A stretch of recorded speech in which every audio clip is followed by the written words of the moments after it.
go to Anza Borrego. Leaving my house from Costa Mesa.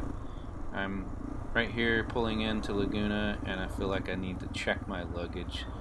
So I'm gonna pull over, give it a quick check, and just based on my last trip up to Big Bear, I kind of lost my stuff and had to go back and find it.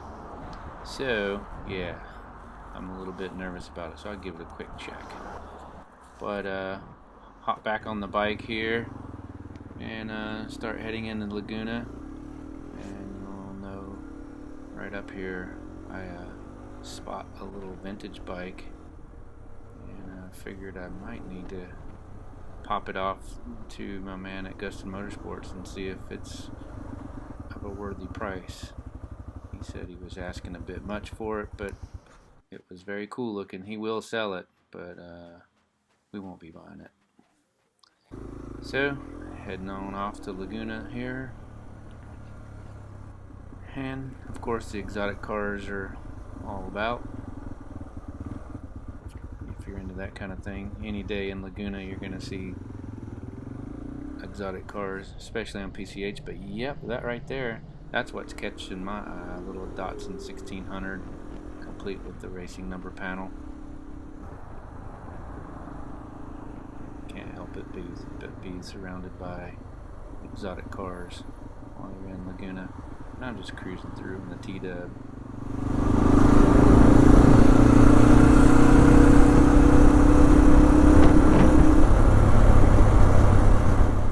Traveling by TDUB is a off-freeway affair, and I'm using the side streets. It may as well use PCH. It's one of the most beautiful pieces of road in America for me. But here I'll head down to Dana Point, cut across to Ortega, and then jump over to Marietta, and then down the 79, down into Anza Borrego. Alright, boys and girls, I have turned off the road and hit a dirt road. I'm actually not going to give you the name of this road because it's a little bit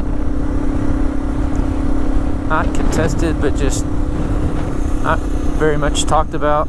It's a private road, has an easement. The locals here, they don't like guys coming all ripping through here, even though they do. So it's kind of like, come through, be super respectful, and kind of protect it. Try to maintain a low profile and not upset the system.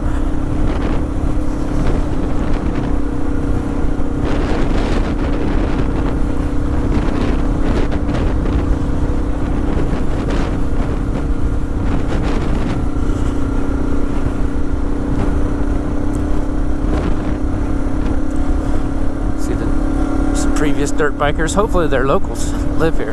They can run up and down the road however they want. It's actually cold up here, higher elevation than I expected. Hopefully we can drop off the backside down here, and we may just do camp a little early this afternoon. Ain't trying to overdo it on the first day. I'm already 100 miles away from home.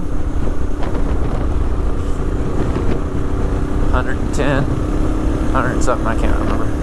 But yeah, this is some really neat area back here. I've only ran this road once, maybe twice. My man Scott G showed me this route. G was showing us a way back out. He brought us out through this way. This is kind of his home turf. Super sandy.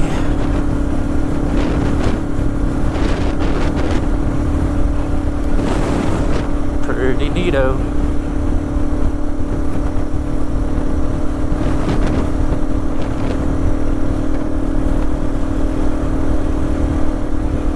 Oh yeah.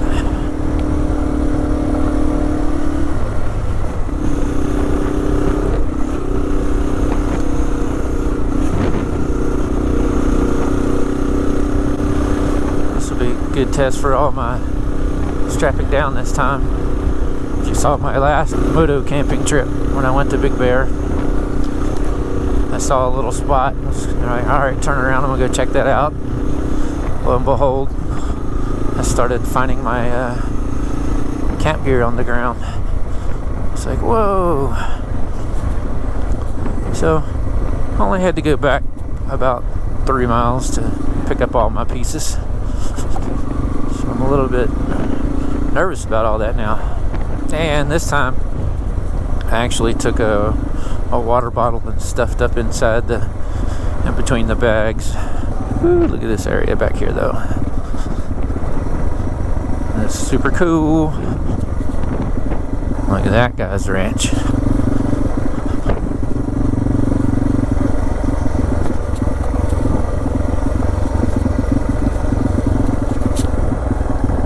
Really neat area back here.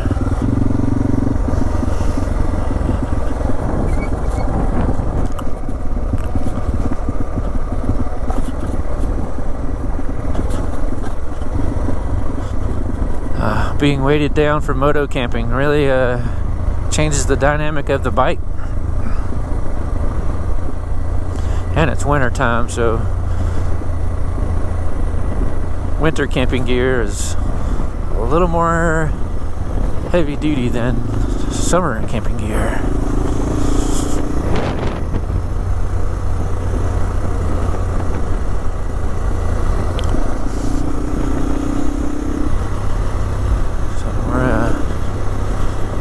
Definitely cold out here. That's one thing I need to remember. I need to put the thermostat temperature gauge on the bike, just so I know how hot, cold it is outside. I mean, I could look at my phone and look at the app and all that, but it'd be nice just to have a little mechanical to look down and check out. So here's a thought as I was on my way out here. This is my second time moto camping and packing the bike and all that. And of course, I got a bigger backpack on. I was thinking I need a backpack that's like wider on the back and skinnier, so that way it fits wider across your back to haul more stuff, but it's not as deep, so that way it doesn't mix up with your gear on the back of the bike. I don't know, it's just a thought. So if any of you backpack aficionados know of any such pack, give me a comment down below and let me know what you think. Links to examples are even more awesomer. But how awesome is this space out here, man? And I left my house and it was all warm, and I was thinking it was going to be like too hot, and it's only like 1:30 here, and it's already chilly.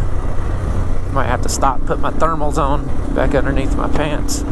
And that was my big debate again, is my winter pants. They do not breathe.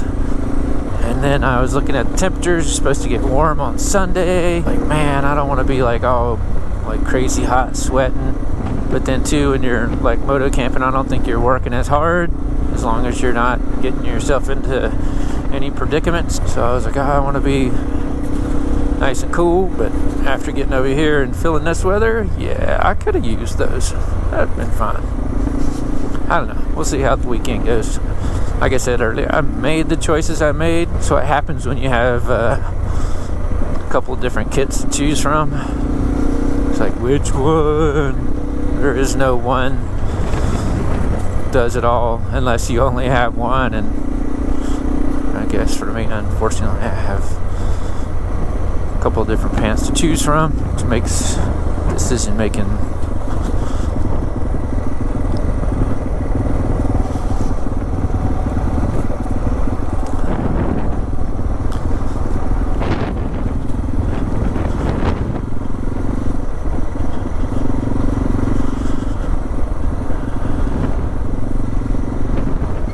see what one of these signs says.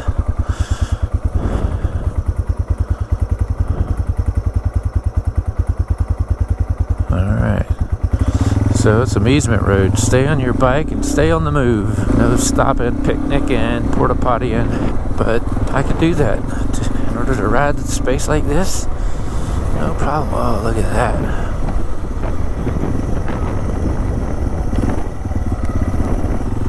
Such a cool spot.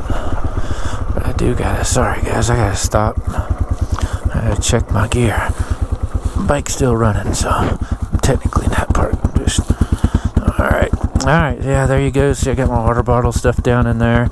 Got my laying on sleeping pad, sleeping bag, tent, wood chopper, dual sleeping pad because it's cold and I like to sleep comfortable and more R factor when you double up.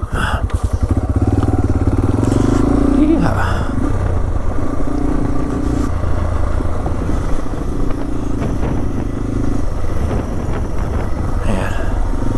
Whose little ranch that is down there.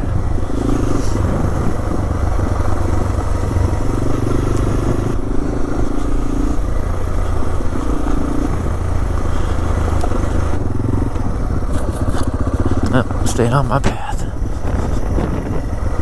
Oh yeah, that's right. It's a nice big ranch down here.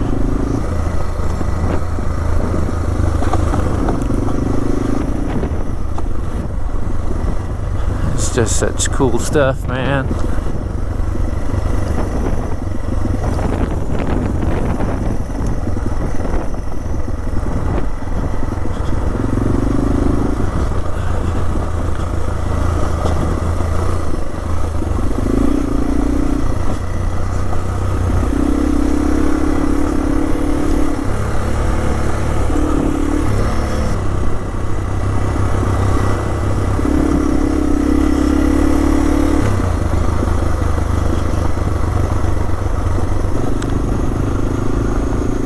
Alright, I'll clip you in when we get into some more stuff.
Depending on the type and quality of wine, the red wines tend to keep much longer, and almost all get smoother with age, since the tannin which gives the wine a certain firmness in its use gradually falls out as a solid deposit. Some of these wines are still excellent after 40 or 50 years. You know, one of my main problems is uncorking a wine bottle.